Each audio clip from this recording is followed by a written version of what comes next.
Assalamualaikum warahmatullahi wabarakatuh. Perkenalkan, saya Putri Anggraini dengan NIM 121606161 akan sedikit menjelaskan tentang uji chi-square.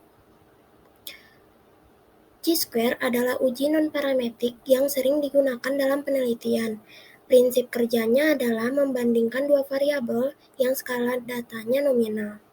Nah, fungsi dari chi-square ini yaitu pada kasus sampel independen, uji ini digunakan untuk menguji ada tidaknya perbedaan proporsi di antara dua kelompok ataupun lebih. Nah, spesifikasi dari uji ini yaitu data berbentuk nominal, ekspektasi setiap sel lebih besar dari 5, dan data disusun dalam tabel kontingensi B kali K. Di sini ada statistik uji seperti yang dapat dilihat di layar.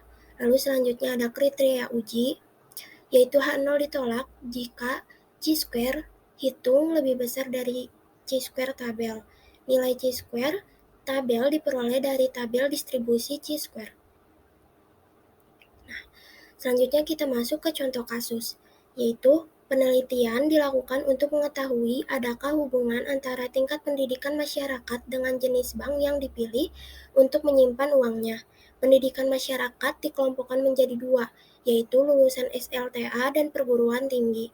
Sampel pertama sebanyak 80 orang lulusan SLTA dan sampel kedua sebanyak 70 orang lulusan perguruan tinggi.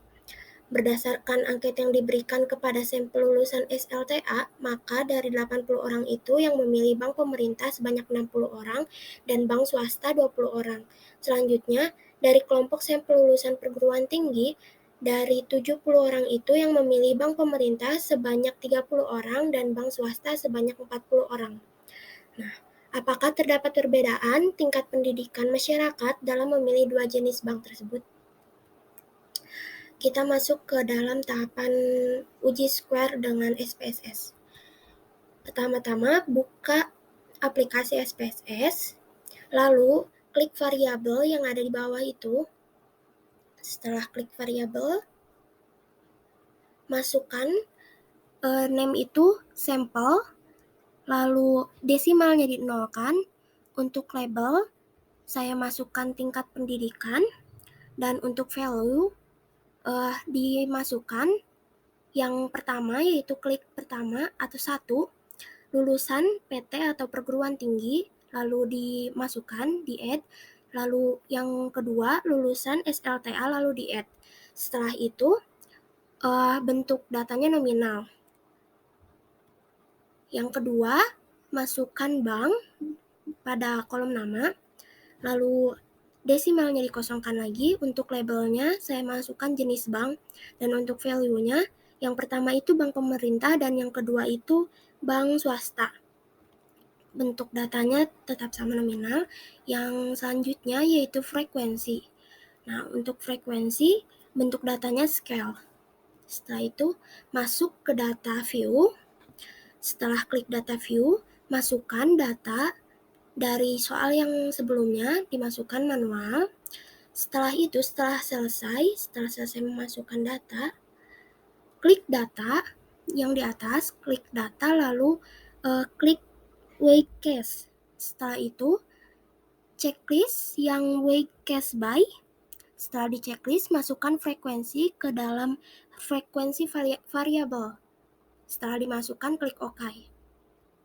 Nah, selanjutnya ke analyze, lalu pilih deskriptif statistik dan pilih cross tab. Maka akan keluar tampilan seperti ini. Nah, data untuk yang tingkat pendidikannya, sampel tingkat pendidikan itu masukkan ke atas, dan untuk yang jenis bank itu dimasukkan ke bawah. Setelah itu, klik statistik yang di pinggir, yang di bawah eksak, lalu akan keluar tampilan seperti ini dan checklist yang uji chi-square.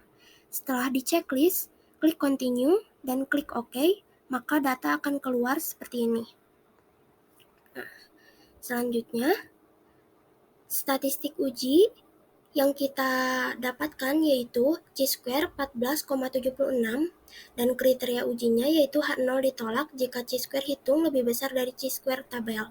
Nah, chi-square hitungnya itu 16,071 dan untuk chi-square tabelnya itu 3,841 dengan kekeliruan 5% dan DK sama dengan B-1, K-1 sama dengan 2-1, 2-1 sama dengan 1. Maka harga chi-square tabel adalah 3,841.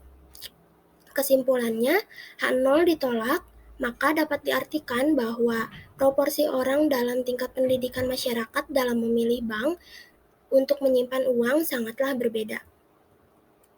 Sekian presentasi saya kali ini. Mohon maaf bila terdapat beberapa kekurangan.